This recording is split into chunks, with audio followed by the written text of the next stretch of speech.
Bonjour à tous et bienvenue dans cette nouvelle vidéo. Je vous retrouve aujourd'hui, il était temps, pour les énergies du 29 juin au 5 juillet 2020, c'est ça. J'ai regardé avant un peu la date quand même.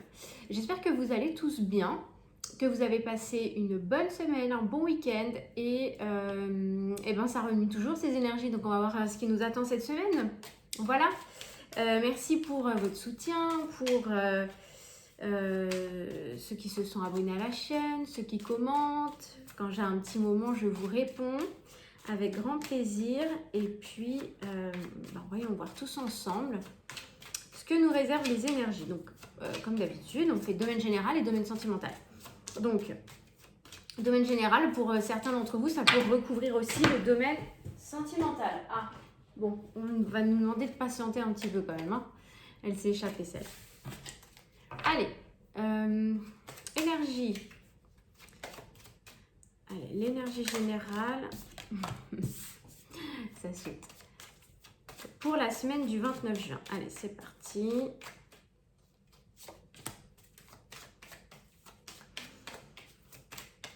Encore une. Et puis, au niveau sentimental.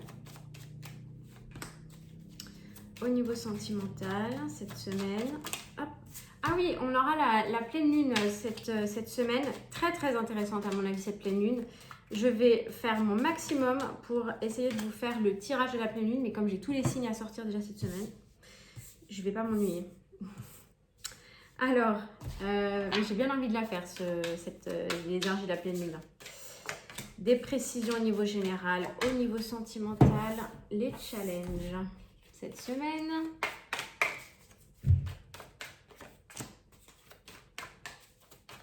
Allez, encore une. Et puis, comme toujours, les conseils. Eh oui. Oui, sinon ça n'a pas trop de sens. Hein. Les conseils des guides. Oula. Oh, bah, celle-ci, elle a volé aussi. Ok. Allez, c'est parti. On y va. Vous voyez presque tout, c'est parfait.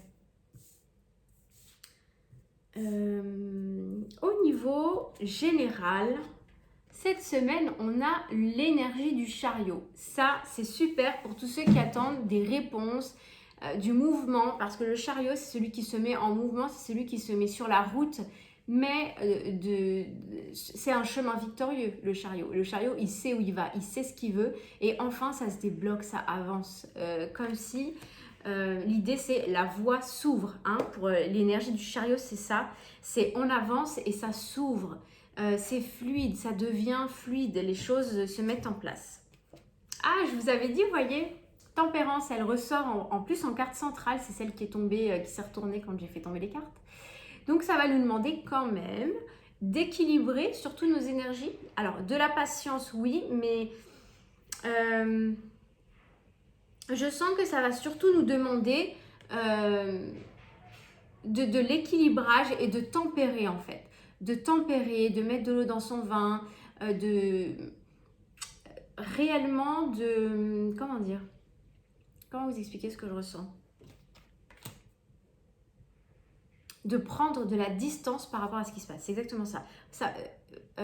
Une petite prise de distance, de recul par rapport à une situation qui se met à avancer. Il ne faudra pas foncer tête baissée, mais prendre la juste distance, la juste mesure de... pourquoi on nous dit ça? Ok, parce qu'il y a des choix. Cette façon-là, dont la situation avance, et là, on va vous demander de prendre un petit peu, presque peut-être une petite pause pour observer la situation et pour voir ce qui se passe et quels sont les enjeux pour ne pas vous tromper dans ce choix. Il y a un choix qui va s'offrir à vous en fin de semaine, plutôt, enfin oui, je dirais plutôt en fin de semaine. Au niveau des précisions, ça peut nous parler de quoi? Vous voyez, je vous dis prise de distance, c'est incroyable. Alors, pour certaines personnes, ça peut parler d'un déménagement ou d'un changement d'emploi ou de mouvement. Hein.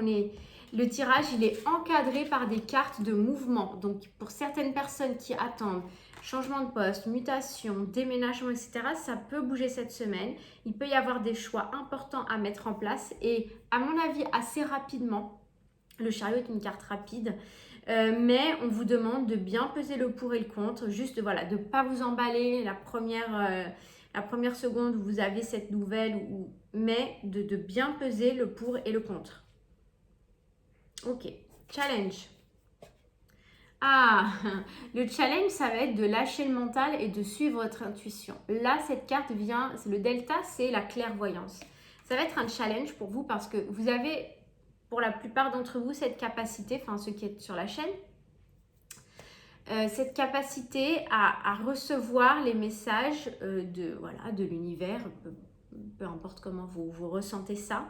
En tout cas, vous avez ce sixième sens, ce feeling, vous sentez les choses ou vous ne les sentez pas. Et là, on vous dit que vous les sentez. Donc, laissez le mental de côté qui s'inquiète et qui a besoin de chiffres et de choses très rassurantes.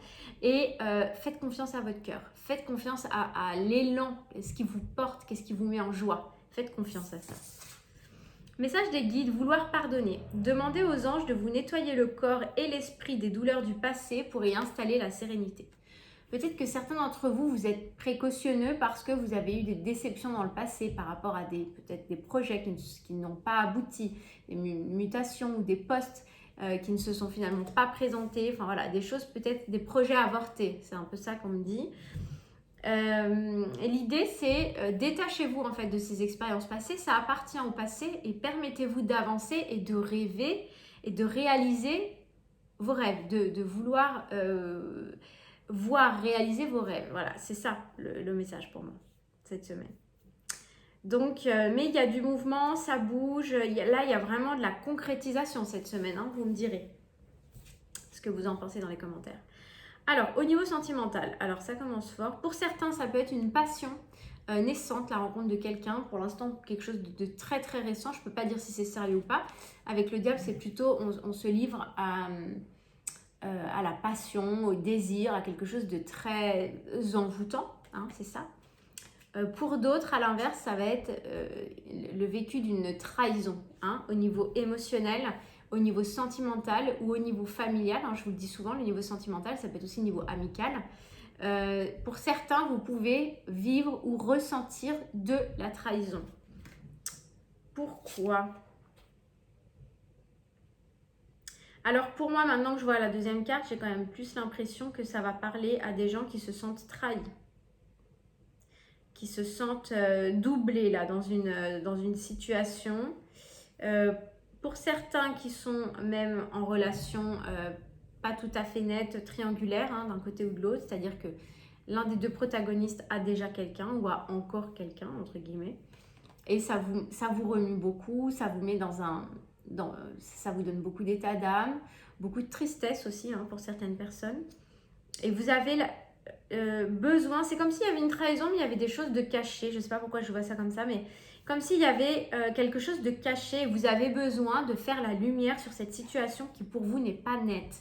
Vous n'avez pas tous les tenants et les aboutissants et vous avez besoin de faire la lumière sur cette situation. Ah oui, parce que vous avez envie de tout envoyer valser pour certains d'entre vous.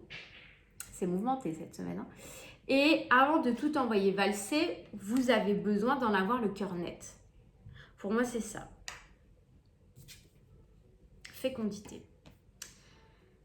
Ça peut être par rapport à une femme, ça peut être par rapport à un projet, par rapport à un projet d'enfant, par rapport à un projet de vie commune. Hein.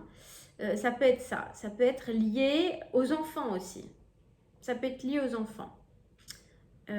J'essaye de penser à toutes les situations un petit peu au niveau aussi amical. Vous pouvez vous sentir trahi par... Voilà. Ça vous rend triste et vous n'avez pas envie de subir cette situation. Rapidement, vous allez reprendre du poil de la bête. C'est ça que j'entends.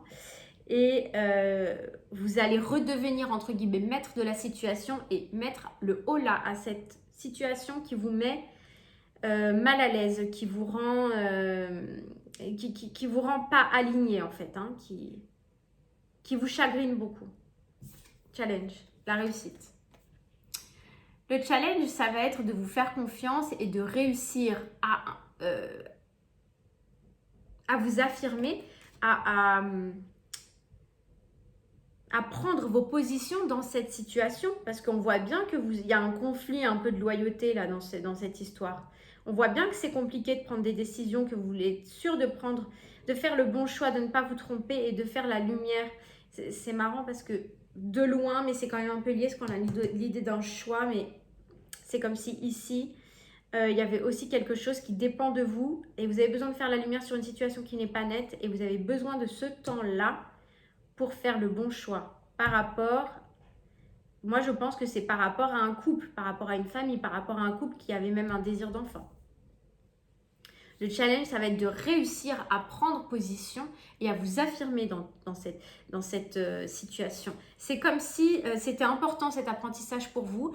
Peut-être que dans les apprentissages passés, vous aviez eu du mal à vous affirmer dans la relation, à prendre position, à dire ça j'accepte pas. Vous aviez peut-être du mal à poser vos limites et là, cette énergie-là vous apprend à poser des limites. Vous vivez une trahison, ça vous rend mal.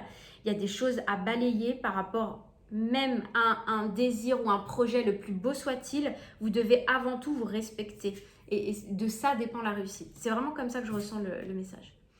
Alors, le message des guides, on me parle de livres. Le but de votre vie comprend la lecture, l'écriture, l'édition ou la vente de livres fondés sur la spiritualité. Peut-être que pour certains d'entre vous, vous êtes en plein éveil et que vous avez des lectures spirituelles de développement personnel ou bien les deux. Ou peut-être que vous avez commencé à écrire parce que vous avez trouvé un livre, un carnet qui vous inspire et que notez vos émotions, notez vos pensées, les pensées inspirantes ou des affirmations positives qui vous élèvent, qui augmentent votre vibration. Ça vous fait sentir mieux. Donc, continuez parce qu'on vous dit que là, le livre, la lecture, l'écriture ou mieux encore ceux qui ont un talent d'écrivain, c'est comme une guérison en fait pour vous. Ça peut passer par là, tout à fait. Voilà. J'espère que cette guidance vous aura un petit peu aidé pour traverser cette semaine. Je vous retrouve très vite dans les prochaines vidéos, soit la pleine lune, soit les 12 signes. Je m'y mets dès à présent et je vous dis à très vite. Bye bye!